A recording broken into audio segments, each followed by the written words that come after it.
Namaste and Happy New Year.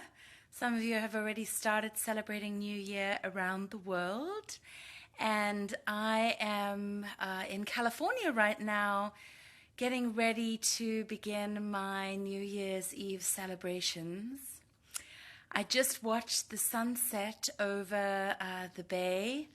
I live in the East Bay, and so I could watch the sun setting over the ocean and over the hills of San Francisco. And it reminded me so much of my last night in Rishikesh after Diwali, which is the Indian New Year's celebration, and watching there as I watched the sunset over the Ganges. So I've been doing lots of clearing out of my home and my space over the last few days, and I just cleaned out my altar and reset it in time for the new year.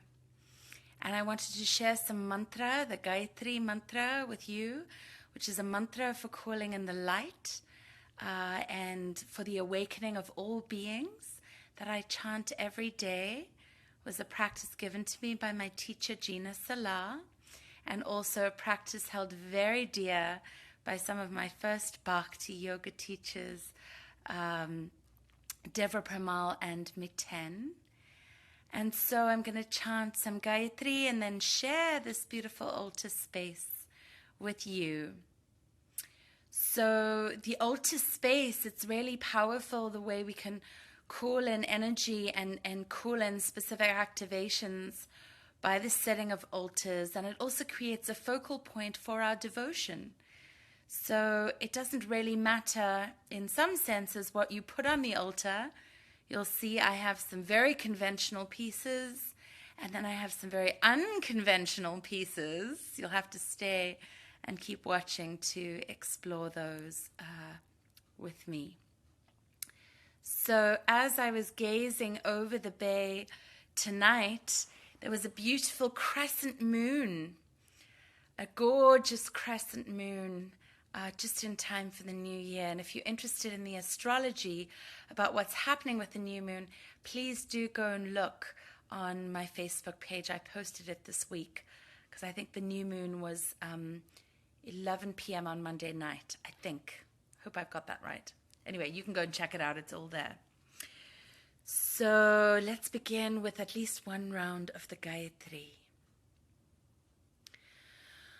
Om Bhurбhuvah Svaha Tatsavitur Varenyam Bhargo Devasya Dhimahi Dhyo Yona Prachodayat.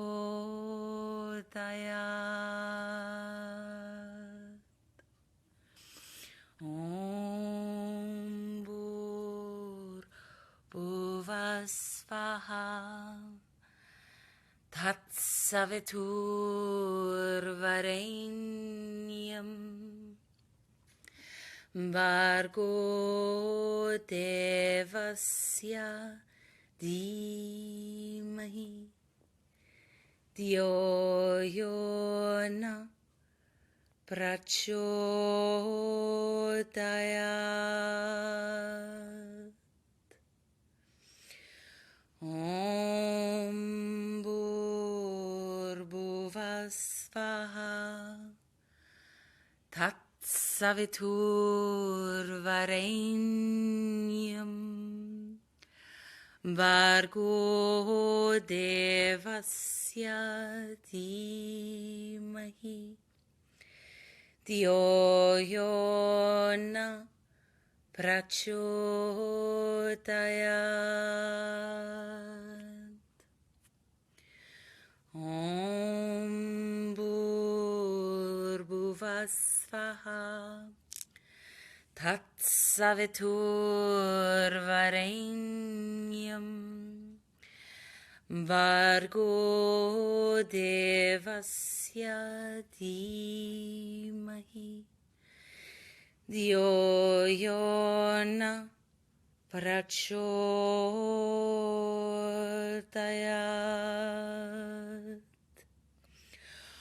Om Bhurbhuvasvaha Tatsaviturvarenyam Bhargo Devasya Dhimahi Dhyo Yo Na Prachodayat.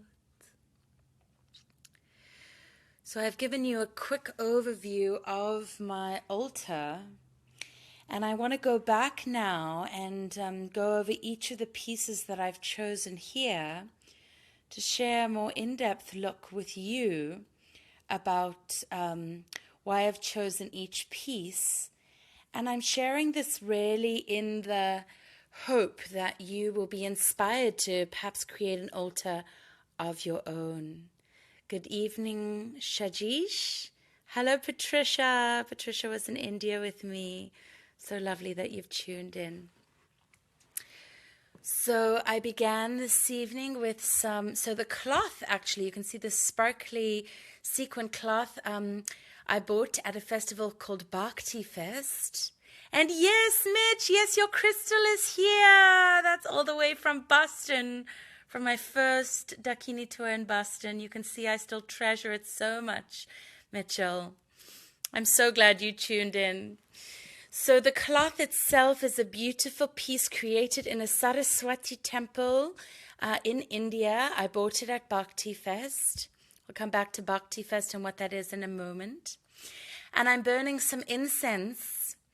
Oh, this reminds me of India so much because there were so many smells in India that I wanted to share with you all, and it was impossible to share them through the camera. So anyway, I've got some Lakshmi incense that a student gave me burning.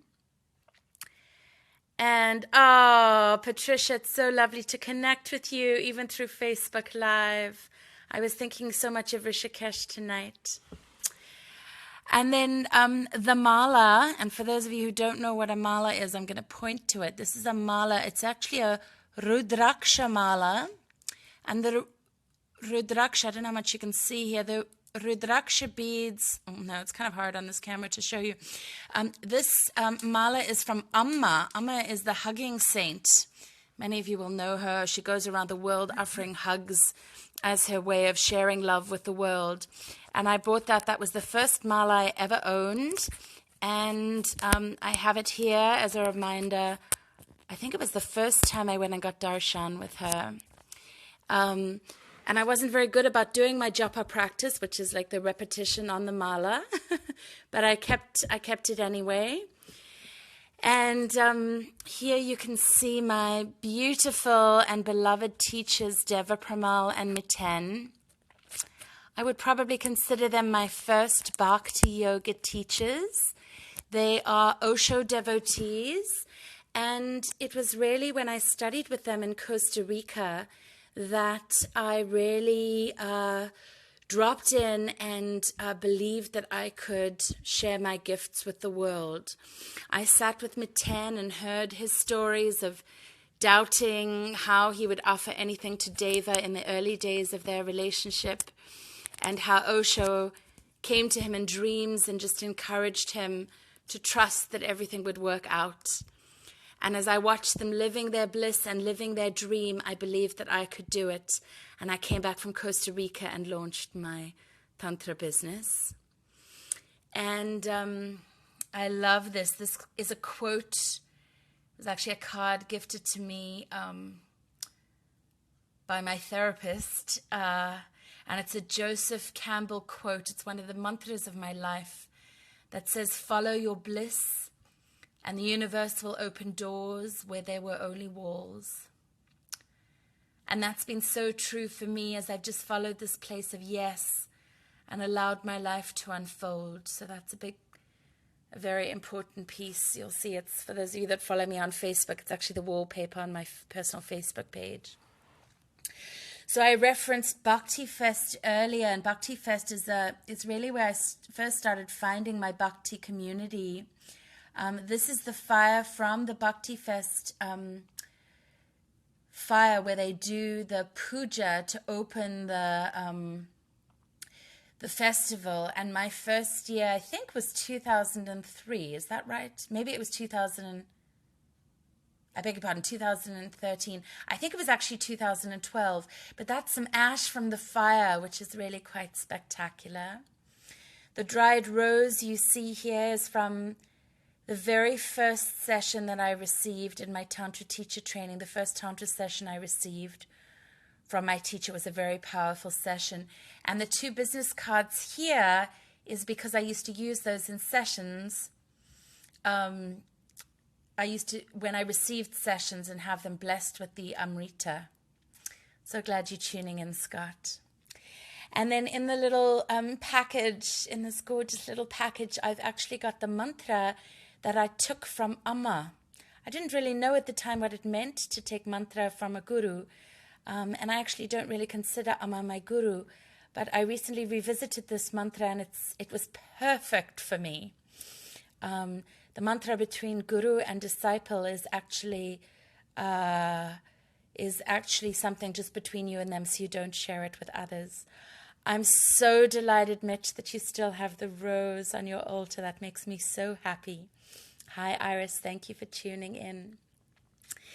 And then I have, this won't really make sense until I get to the center. I'm kind of jumping, so I'm going to jump back. Creative license. So here I have some flowers from my Tantra teacher training. I was studying to become a Neo-Tantra teacher. Neo-Tantra focuses on sacred sexuality.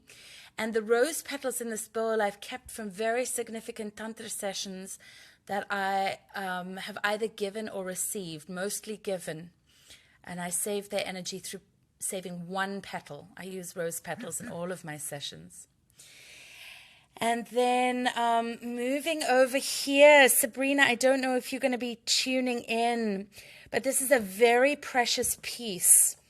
Here it actually says, I always forget what it's made out of. It's made out of river red jasper, citrine, gold, representing beauty, wealth, sensuality, female power, love, and healing. And this beautiful oh, you're so sweet to be tuning into Rio right now. Scott, this beautiful piece was gifted to me at my birthday at Harbin a few years ago by a dear friend who was very involved in a Kali temple in San Francisco. And this was before I dived too deeply. I held kirtan for my birthday, but it was just a really new, still a pretty new journey for me. And yeah, I adore this piece. I adore the sensuality and the boldness in this piece that Sabrina gifted to me. And then, thank you, Iris from Mexico. Thank you for tuning in. And then this gorgeous crystal is from Mitch. He's outed himself, so I'm going to speak to it for a moment. He gifted that to me on my first Dakini tour to Boston. He came so generously with so many gifts.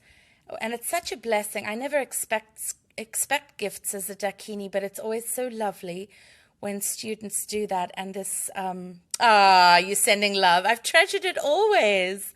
I actually brought it back to Boston last year. So I moved it to a new place on my altar, but it just felt like it was appropriate to be in this corner. And maybe you can repost the story for me if you want to share it, Mitch, but it came from a beautiful chandelier you told me. Gorgeous lead crystal. And then moving on. So this is one of the more unconventional pieces. It's a piece of bamboo tied with some hemp rope that was gifted to me after a rope convention. Right as I was going through my divorce, I'd had a hard time at the rope convention, and I had somebody do a very healing rope suspension on me. And the rope that he used on my crotch, literally, he tied up so beautifully. I won't out him on this video, but he tied it up so beautifully, and he forgot to give it to me, so he mailed it to me, and I've kept it and treasured it always. Rope is a very beautiful way to play with energy and freedom as well. And here is a piece from Thailand, from, I believe it is from Phuket. This is another gift from my therapist. She's such a darling to me. And this leaf is meant to bring good luck. And I know there's a longer story to it, but that's all I remember. If anybody speaks Thai and wants to post it on here, you'd be more than welcome. I'm just trying to think which direction I want to go. Okay, so this really powerful piece. Wow.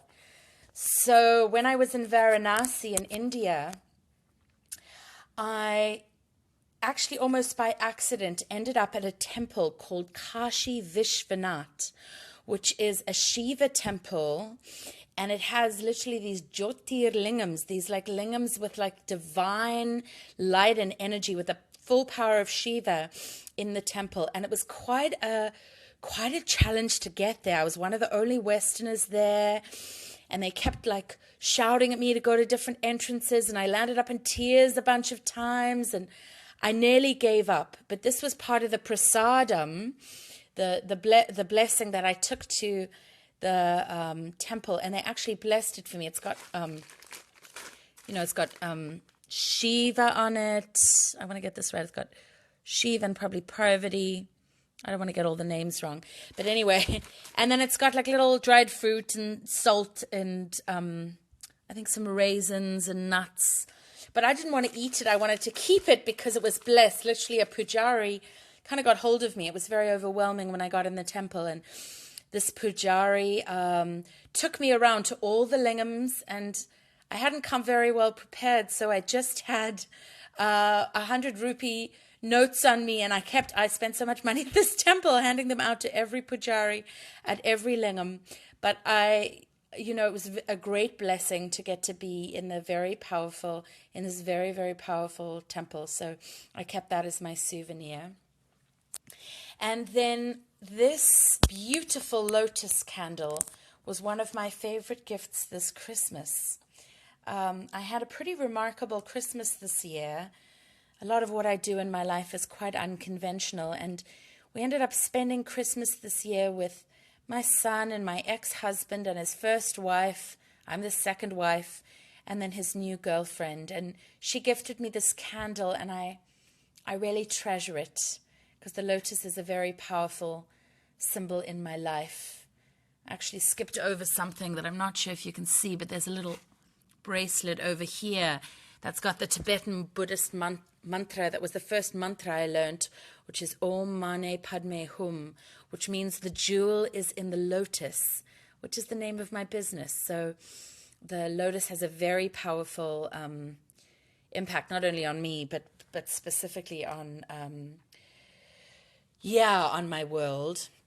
And then underneath it, I'm going to pull it out a little bit, but just a little, I don't want to move it because I've just set it. I've got the mala. This was such a gift from my beautiful teacher, Gina Salah. And when we went to the Gayatri cave, Vashishtha's cave, I actually posted a fair amount about that on Facebook recently, and there's another Facebook Live video on my YouTube channel about it. But she gifted us these Himalayan, so beautiful, Himalayan crystals, and she gifted us this mala, and then we chanted the Gayatri over it in the cave where the Gayatri mantra was transmitted. Wow, by doing this video for you all, I'm realizing why this altar is so powerful to me as I tell all the stories. So thank you for the gift of that with you guys tonight. But anyway, so as she gave us this mala, we went and chanted the Gayatri onto the mala in Vashishtha's cave, where this very powerful mantra, if you missed it, I sang it at the beginning of this video, where it was transmitted, and then we went and dipped it in the Ganges, and I did a very powerful ritual around my mother and releasing some of my lovers there. So, wow, I'm just, feeling that so powerfully as I share with all of you. I'm so glad you like the lotus candle as much as I do, Scott. And then over here, I actually have an intention which I'm going to keep written on a piece of pink paper underneath the lotus to activate it. And then I've got candles. You see, I've got candles everywhere. Candles everywhere on the altar, symbolizing light and symbolizing fire and aliveness. And then I've got some Indian money. I had some rupees. That's what you're seeing here, left over from my trip from India. And I'm so excited. Oh, Jean, I'm so glad you're tuning in, and I'm so glad you're enjoying the altar. We can spend some more time with it if you like when I see you next. But I put the money here literally under the fire because I already want to manifest my next trip to India. And the day I got back, I put the money back on the altar so that I can start calling in the abundance I need for the next trip. And it's getting harder and harder to show you because the pieces are kind of getting smaller and smaller here. But underneath this candle, I have some red threads. I don't want them to catch a light, but I have some red threads, and those, I don't want to throw them away. Those were the threads that I was given at the temples. Each time we went to a temple in India, a pujari, Happy New Year, Rio de Janeiro, the pujari would bless us and give us another thread. And, you know, they would be threads of Hanuman or threads from Ganesh, and they would say a mantra around it and put it around our wrist. And because I'm always working with oil and students, I couldn't keep them on for too long. I kept them on for as long as I could, and then I took them off. And anyway, so those, I just couldn't bear to part with them. So I've put them on the altar all around India. And then this beautiful little necklace. Oh, this is getting me quite emotional talking about all of this with you guys. This beautiful little necklace is a gift, or was a gift, from a sweet friend of mine, Dan. When he went to India about a year before I made it there, he went to the ISKCON temple in Vrindavan. Vrindavan is the birthplace of Radha and Krishna. And at the temple, at the ISKCON temple, he bought me the necklace, and he carried around with him for quite a long time before he got it to me. But I've had it at the center of my altar for over a year now, easily a year and a half, symbolizing my connection to Vrindavan and helping me to manifest my first trip there. And wow, oh, so much here. Now I want to go to the deities a little bit. So now I have pictures. And I've been talking about Radha and Krishna, and here they are in the magical forests of Vrindavan, sitting together, sharing their pastimes. I have some tulsi, which was given to me at Kirtan camp by Jai Uttal from Vrindavan, and this orange piece of fabric here, orange and gold piece of fabric, I was gifted when we did puja at one of the most sacred sites in Vrindavan called Radha Kund. And, you know, if you just make it to Vrindavan in this lifetime, they say you have to have, like, you don't just land up there by mistake. You have to have been called there by Radha and Krishna especially. And then I got to go to even the most sacred of sacred places there, Radha Kund. And after the puja, the pujari gave us pujari is like a priest.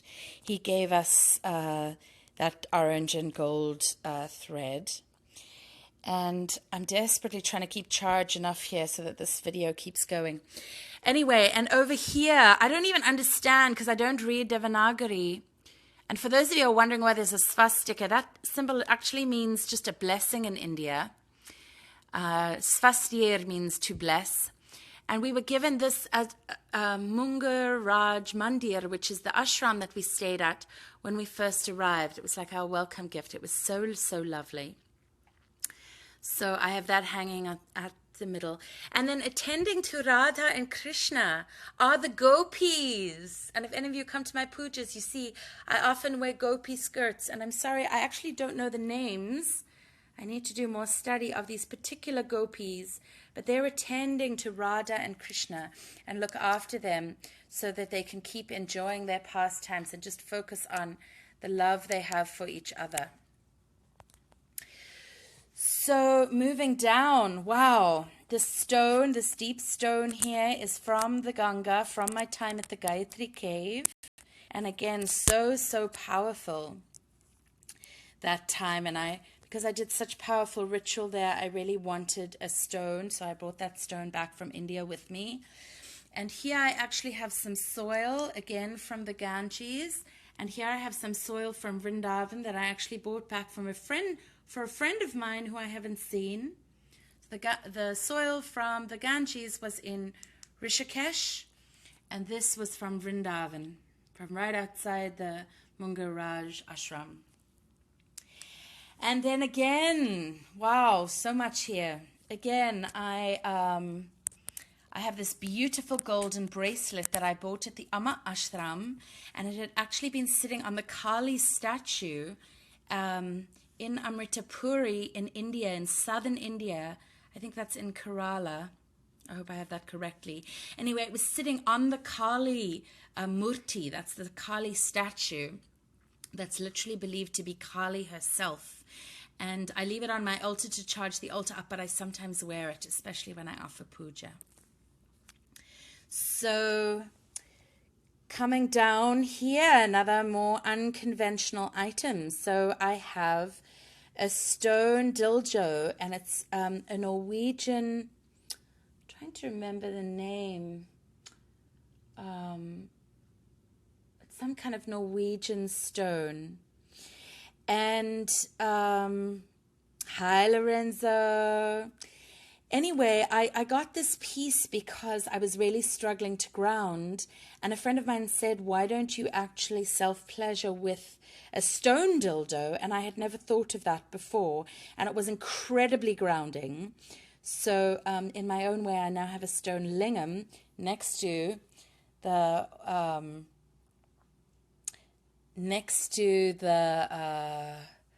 prasadam from the Shiva temple in India. The Shiva temple in India. Okay, my brain's getting fuzzy.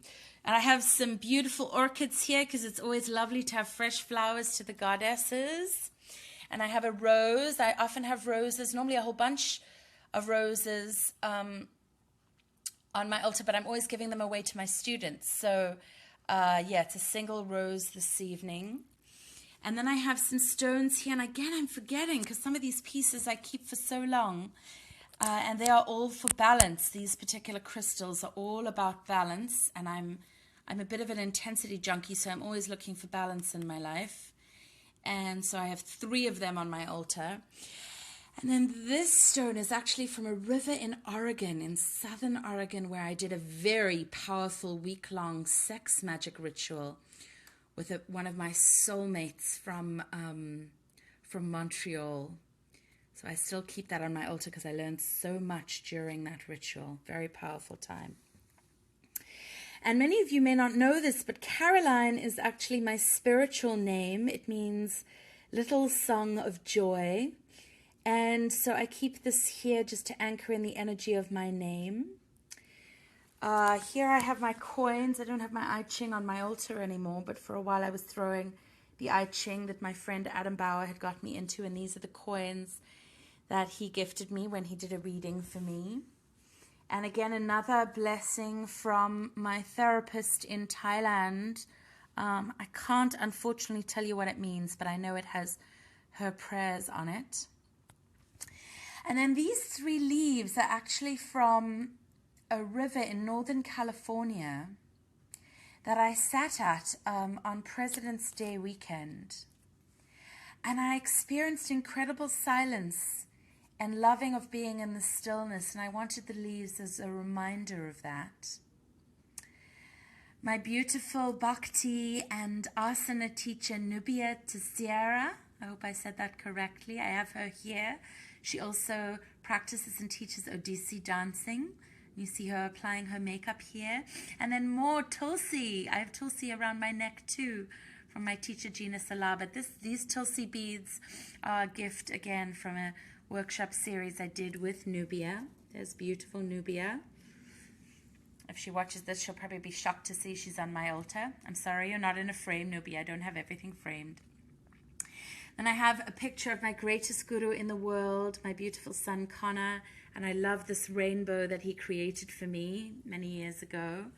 And then he bought me these earrings, which are a little too garish for me to wear, but I love the plumeria in Hawaii. I love the fragrance, so I have those with him. And he's like my little Hanuman, and here is a picture of Hanuman. And Hanuman is the embodiment of devotion. This is actually a picture of Jayotal's, one of the Jayotal Hanumans that he has, the murtis he has. And it reminds me of Kirtan camp where I studied with Jai this year. And here I have Jennifer Mizuko's books on the Hanuman Chalisa. They are these amazing books. If you haven't seen them, I strongly recommend them. They've got each line of the Hanuman Chalisa with a picture and the Devanagari, which is the Sanskrit text in Indian, and then how we actually say it, the pronunciation, and then the translation in English. And that was a big part of how I learned my Hanuman Chalisa. It's a 40-verse. Chalisa means 40, so in praise of the monkey god Hanuman. And of course, the beautiful Neem Karoli Baba. Neem Karoli Baba is the guru for many of the Western Kirtanwalas, otherwise known as Maharaji. And when I went to his ashram in Vrindavan, they actually gave me this picture as their gift to me. So it has been really fun sharing my beautiful altar with you. It's been a joy and a gift to recreate it this evening as I move into the new year. And it's been such a pleasure to share with you each piece. It's actually brought a lot of joy to my own life to remember in such detail why I chose everything. So I invite you to share in the comments below, or if this is probably going to land up on YouTube, to share about your own altars and the pieces you've chosen, or perhaps this will inspire you to create your own altar. And I'm sending you lots of love and blessings. May the light hold you and protect you into the new year. And I'm going to finish with one round of the Gayatri again. Om Bhurбhuvasvaha Tatsavitur Varenyam Bhargo Devasya Dhimahi Dhyo Yona Prachodayat.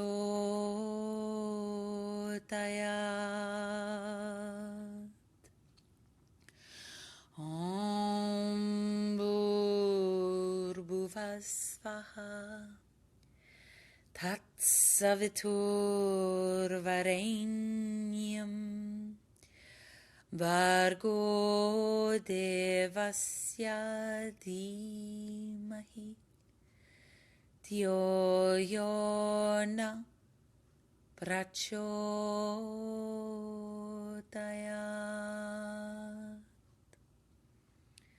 So from my heart to yours, this was filmed on New Year 2016, calling the light into my life and yours.